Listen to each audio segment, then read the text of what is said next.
G'day ladies and gentlemen, welcome to Draw with Jazza. I'm Jazza and today I'm going to be using my HTC Vive to jump into virtual reality and explore some more art programs like we did last time. This is a kind of video I hope to bring out every now and again just to show you the interesting things that are happening in the Wild West scene that is currently virtual reality. Last time we explored the painting and sculpting programs Codon and Gravity Sketch, as well as the VR spray painting apps Vive Spray and King Spray. In this video we're going to be experimenting with MasterpieceVR and Sculpt VR, which are very art-specific creation programs. I want to give the same disclaimer in this video as I did the last video I explored VR art programs, and that is that virtual reality is very new, and the programs that we're going to be exploring are the first iterations or very early versions of the very first creativity programs available in a very new platform. So keep your expectations in check. These programs will change over time and more exciting stuff will come about, but this video is an exploratory look into some of the exciting things that are happening in the creativity space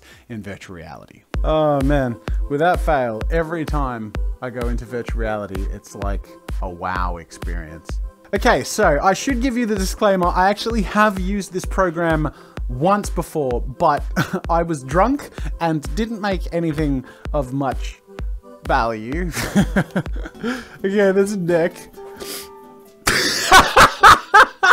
But today I actually want to explore the different tools available in this program, which is currently MasterpieceVR, so we can see what you can do with it. Let's change our environment though, because I believe you can change where you actually are. A couple of pages of environments here. Let's just have a quick look at them. So, ooh, okay, so this is space. It's a little eerie, to be honest. I'm not a huge fan of creating in this environment. Let's go to the beach. Whoa! Wow, that's cool. This is so transportative. Like, you really do feel like you're in another place. It's surreal. All right, quick look at the rest of the environments we can use. We have a white space. What is this? Snowy. Fun. Okay, and what else we got? Ooh, some sort of a spacecraft. Hey, look, there's a camera. Which way? That's the camera. Too bad I'm invisible. Whoa. Is it raining? Oh man, I'm standing under the air conditioner. I'm feeling this cold air on me. That really does enhance the, the simulation. Nice, overlooking a sunset on some floating islands. Am I on Pandora? I think I'm on Pandora. The last one is a completely gray space, which is unnerving. Let's go to our spaceship. All right, let's paint in this space and we can see our funky little camera there for a top view. Not sure why we'll need it. All right, so there seems to be two modes in this program. So there's a sculpt mode, which you can see here. You can select different shapes, for example, cone. You can change your size, and as you draw, it uses that shape as a base. So a cylinder, for example, you could draw a tube-like thing. There's also another setting here called strength. It sort of affects the rate at which it draws. And if you're on full strength, I'm assuming as soon as you press a trigger, bam, there it is. Okay, cool. Man, it really does look very tangible. It's a pretty self-explanatory UI, which is useful when it comes to art programs. You essentially can pick your color, pick your shape, and then change those parameters. But there are a few other options here that I haven't explored thoroughly. So we have erase, which I assume if I select sphere and erase, maybe go a bigger size, I can sort of subtract from these shapes. And that feels really nice. It feels like a bit of a sculpting experience, which is what you're after, isn't it? So if I go very small, you can see that it's quite polygonal, which might make it a little bit tricky to do detailed work. I'd be interested to see if you could add levels of detail later, or if you could sort of further break down or subdivide the meshes that you work with. You can click and drag and then let go, and it will create a line. That's kind of cool. It looks like rusty metal bars or something. Think. It's definitely really comfortable to use, which is good. What's line erase? Oh, I see. So let's say you draw a big schmoozly poodle like this, and then I can line erase like this and create like really solid areas that have gone. But that doesn't look very polygonal in the center there where I've erased, which is interesting. Like, I wonder if it does have methods of breaking down the mesh. Then we have paint, which I'm assuming enables me to pick a different color. There you go. So I can sort of color the mesh that I've already placed down. That's going to be really useful if we sculpt. I'll try and sculpt a face in a moment. I just want to explore these tools with you. Okay, so this is, I think, what we might be interested in. This tool, Smooth. I'm hoping it breaks down the mesh a bit. So let's get rid of all this. Let's select a big square. Let's just draw that. There you go. Now this is just me experimenting, but I'm going to select a small circle and erase just sort of a line here. Wondering how small you can get. And this is where you can start to see it be quite polygonal. It's probably not very clear. I hope you can sort of see what I'm trying to do here. Okay, here in particular, a lot of polygons when I do a choppy erasing job like that. Now if I select smooth, lower the strength, maybe up the size, I think it keeps the same sort of polygon count, but you could roughly go over areas. Can I carve like details? Not really. Alright, so it has its limitations. It's weird. I feel like you can't see me because when I have the headset on, it's right in front of me, and to my brain, the camera is behind this object. But I know that, you know, you can't see the object. Until we get into mixed reality, which is going to be a whole different kettle of awesome. Did you like my little sexy mixed reality dance, by the way? Right, what have we got? Pinch, smudge, bulge, shrink. Let's just toy with these a bit. I'll just use my circle. Pinch. Okay, interesting. In theory, I can pull out areas of the geometry. It's a bit tricky to do accurately. Smudge. Smudge is cool, so this allows me to sort of push and pull as I wish. Seems to be changing the color a bit too. Bulge. Do I just click and hold? Yeah, so that sort of like builds up the area around where you're clicking and holding this tool. Shrink. Same thing, but in reverse. Twist. Not 100% sure. Oh, I can, what, do that? Let's make it bigger. That's kind of cool. Woo! It's discoloring the mesh. I'm wondering what that's about. Either way, this is what I felt like Codon should have felt like last time we played around with programs.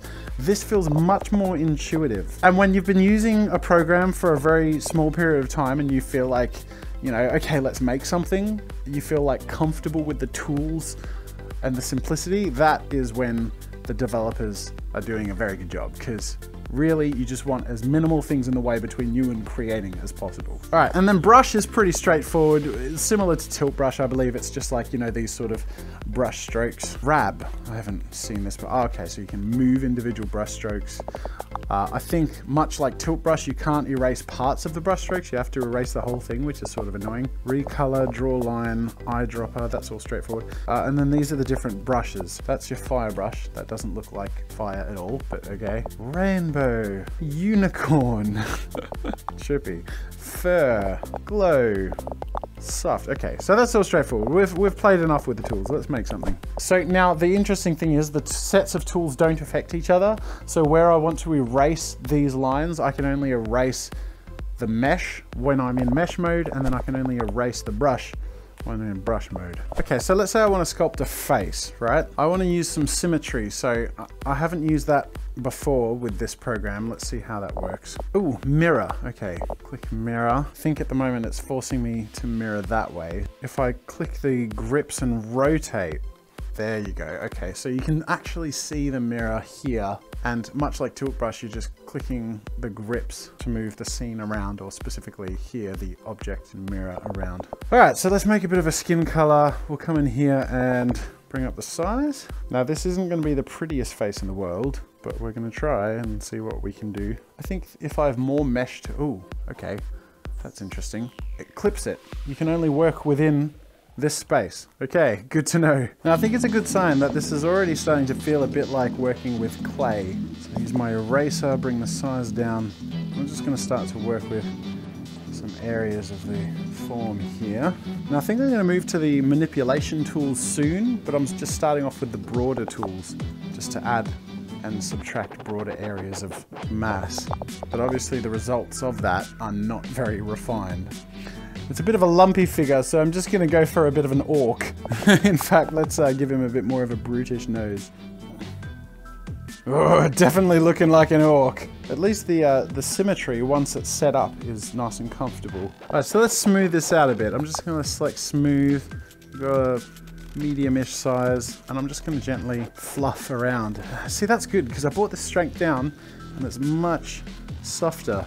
All I want to do is blend this all together a bit so that it's not so harsh, so that I can add some detail with a little more calculation. Oh, it's actually looking less like an orc and more like a human, but still an ugly human. The only thing I would say is I wish there were shortcuts for the two tools that I seem to be using more and more, which is the resize and the strength. I wish there was some sort of easy way of changing those just with like the D-pads rather than going here manually every time. Okay, I'm gonna bring him up in size. Whoa, that's trippy. And center him in the room a bit, because I want to see if I can work with some detail. So I'm going to select erase, nice small size with a nice triangle or pyramid. Again, I'm just trying to add some detail here, and it's a little tricky. This is where the program is showing its flaws a little more. I want to be able to add some wrinkles. I want to be able to add some warts, really subdivide the mesh, and softening it while it sort of blends it a bit and helps somewhat. It does just lose the detail. Like I just tried to create detail and it's sort of gone. So I'm going to just try using the smudge tool to just push and pull areas of the character around. It's weird that the mesh discolors when you use smudge. I'm not entirely sure why it does that. Yeah, look, it's a real shame. I really want to add some nasty details here, get nice and wrinkly, but there's not much I think I can do. Bumpy, what does that do? There you go. This is a cheap way of adding detail. I just use the bumpy tool. I'm going to select my brush and I'm going to paint in some eyes. Let's select the fur brush. Get a nice dark desaturated brown. Alright, it's definitely not much of an orc at the moment. He's just more of an acne-covered, angry, inhuman-looking dude. Let's call him a giant. We're making a giant, because this is obviously a very big head. Oh man, it's this big, by the way. I'm hugging his face right now. It's quite confronting, I'll be honest. He could stand to use some moisturizer. Alright, I'm gonna give him some teeth. Wow, he's not a pretty lad. And then let's just play around with a little bit of painting. And this is where it's sort of cool again, you know, we can darken areas, like in the eyes. The only problem is that detail limitation, you know? But it is early days. The developers will be trying their little hearts out to make this as cool as they can, and they're doing a pretty good job. Credit where credit is due. See, and this is nice. This is where, although we have detail limitations, we can start to bring out a little more definition, make it a little more interesting. All right, so here he is. Here's our giant. Here, Mr. Giant. Let's say hi to the camera. Hello, camera. Where is it? You just got to look at the camera. Let me roar. Roar. That's kind of cool. Yeah, I'm holding him above my head so he can have a look at the camera. Say hello, Mr. Giant. Why, hello there. I'm a giant. I also have very bad skin texture. Because I'm worth it. Roar! Alright, that was kind of fun. The fact that we could dick around and make that in the space of 15-20 minutes is kind of cool. And I believe, let me just finish off by testing this theory, that you can export the model. So if you could export this as an OBJ or something. First, let's save, shall we? Save. Take a photo. Now, can you export? Export coming soon. Okay, so the developers are working on it so that you can take this model out, and that's where it will have actually more practical use. You could, in theory, sculpt a figure, sculpt a face, template, just get the rough basic work done in virtual reality and export it, and then use something like ZBrush or Maya or whatever to manipulate the mesh, add the details and do all that stuff. But if you can actually use your hands to sculpt the raw figure that you work with, that alone is going to be much more intuitive and enjoyable for content creators and artists for games and things like that, you know. And again, this is early days, so this was fun. Let's try our next program. All right, so now we're in a program called Sculpt VR. It looks a little bit like Minecraft. Now, from what I've seen about this program, which by the way I haven't used before, it's a voxel-based sculpting program, which means you're drawing with little cubes instead of pixels. Look at that, there you go. That's kind of fun. I'm just using my trigger to draw. Hold circle to change tools. Block brush, interesting. That's kind of cool. So you can sort of build your Minecraft house. That's fun. And then if you click and drag, if you click and drag, you can create a big block. That's cool. So you can create a whole wall very quickly. Cylinder brush. Okay, now this does convert into those little cubes, into those voxels. And you have a color palette on your left here. Let's see what other tools we have. What is this? The scatter brush. And then if you just paint in one area for ages, you end up with a maze of little blocks. Kind of trippy to be in the middle of. God, everything feels so solid. Damn, I love virtual reality. Rocket? What's the rocket brush? Oh my god! I love it! I could shoot rockets everywhere! This is the best art program ever! Ah! I just shot in the ground! Okay, cool. So not only can you destroy what you've drawn, but you can destroy where you are. This is fun. This is like a hybrid between an art program and a game. I'm an artist! La-di-da! Okay, what else have we got? Water spawner. Is that what water looks like, is it? Water looks remarkably like jelly. Oh, hey, if I switch tools, the water spawners are invisible. But when I have water spawner selected, you can see them. Whoa, I just accidentally teleported. I didn't mean to. I want to get back up. How do I get... Oh, this is really Minecrafty. Where am I? What happened? What? What? I just want to go where I was. I mean, I suppose I don't have to. I suppose I could go anywhere. What's up there? Ha! Ha! Aha! This is my altar of creation. Okay, if you press the thumb pad, you can select what this trigger does. So then I could take photos, I can trigger and... What's this? Hang glider? Whoa! Whoa! Whoa, God. There's a hang glider on top of me, and my hands move it. Oh, God. I'm sorry, I do have to do this. Oh, I'm gonna regret this. I'm gonna regret this. Woo! Whoa! Whoa, my God. Wow. Oh, I'm so scared to land. Oh my God! Ah! Ah! Oh my God. That was so trippy. Okay, I need to change. Let's just go teleport up here. Oh my God. Wow. All right, let's actually make something because I'm getting way too distracted here. Okay, so we were still experimenting. Paintbrush. I'm assuming this is where you can paint what you've already drawn. So let's play with this. We've got the sphere. I'm still feeling sort of weak-legged. Select my paintbrush, select red, and there you go. You can paint the pixels or the voxels. Look at that. The palette moves with my head.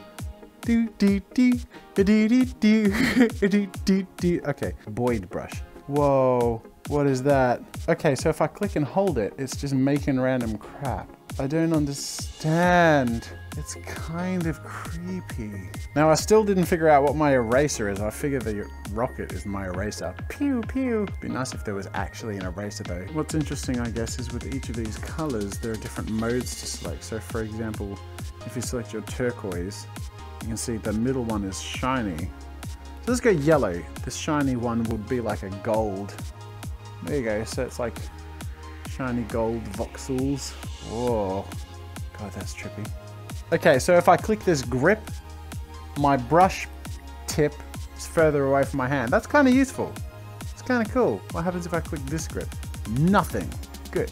That's what I wanted to happen. All right, I'm bored of this platform. I'm just gonna hang glide away for a second. Oh, whoa, man. Oh, I'm standing in front of the air conditioner, and this is tripping me out. This is so trippy. All right, I'm gonna switch to teleporter. And teleport there. Whoa, that was sudden. All right, before I go, I should create some art because that's what we're doing here today. So I'm going to create a bronze sculpture in my honor here on this precipice for people to admire for centuries to come. What is my sculpture, you ask? Well, let's just find out. Ready? So up the brush size. It's going to be a nice big sculpture. What? Ding. Alright, I'm going to draw my sculpture here. This is a very badly sculpted pencil. Alright, and then we have the tip. There we go, you ready? There it is, my pencil. Let's get a distant view to see how impressive it is. You ready? Sky grabber. I guess this is another way of moving. Whoa! Whoa, my God! Oh my God, I can move the sun! Oh, whoa! Oh, nighttime, daytime. Nighttime, daytime. Wow. All right, let's check out our sculpture in the sunset. Let's hang glide over here. Oh god. Oh my god, this is so unsettling. Oh wow. Here I am, and there's my... Oh. It's kind of small. I'm gonna take a picture of my sculpture. If you can't even see it. All right, that is it for this program. Let's move on. I think we've made it enough art. Ooh, I have a torch. I'm getting distracted. But this definitely is a cool thing to explore. Is there multiplayer in this? Because that would be a fun thing. Wait, before I go, take that, and that, and that. Oh my god, you can increase the brush size of the rocket. Ah! Ah! And he rained fire and destruction upon his foes. I am an artist. Honestly, if you have a traditional art teacher at school or something who poo-poos digital art, just tell them, you know what, you with your clay and your paintbrush, can you hang glide and shoot rockets with your clay and your paintbrush? No! I can in virtual reality, so shut up. Ooh, you can like throw them. I am an artist. I am an artist. I am an artist! Hey, wait, can you make a tiny rocket? wait. Pew! This was fun. Not specifically refined when it comes to art and creativity, but it was fun, and you can make stuff, and that's cool. Okay, well, that was today's experimental session with virtual reality. Now, like I said, these programs are in development, and look, if any of the developers of any of these programs have seen this video and seen me struggle with certain features, I hope in some way, perhaps, that the video has been helpful as far as seeing how someone who has never used your program before struggles or succeeds in certain aspects of the programs you make. And as for the people watching this, I hope you saw some of the exciting possibilities that virtual reality presents, but obviously it's pretty self-explanatory that it's also a bit Wild West at the moment. And although some things may be rough around the edges, honestly, when you have this thing on and you're using these programs, it's a bit different. It's hard to convey in a video like this how it actually feels to be in virtual reality and to use these programs. Yes, some of the tools can be a little unintuitive and a little frustrating, and some of them are exciting but also have a long way to go, but I am a huge believer in virtual reality, and this is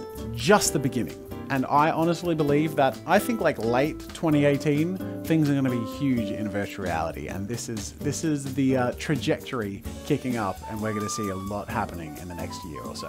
Anyways, I hope you enjoyed this video. Make sure to subscribe if you haven't and you enjoy virtual reality stuff, because I do this once in a while. Otherwise, here on Draw with Jazza, I do lots of art challenges and competitions, tutorials, and other miscellaneous creativity-based fun stuff. Make sure to like this video if you enjoyed it, and of course, leave your comments as feedback for the developers, perhaps of features you'd like to see, or the kinds of programs you'd like to see, what could be better, what's done well. You get the idea. Otherwise, thanks for watching, and until next time, I'll see you later. Make sure to subscribe to my channel to see more of my videos. And while you're at it, check out my shop where I sell ebooks, brushes, photo references, video courses, and more. There's another video you might enjoy from my channel over there, and you can also check out my behind the scenes daily vlog channel, Daily Jazza. That's it for now, and until next time, I'll see you later.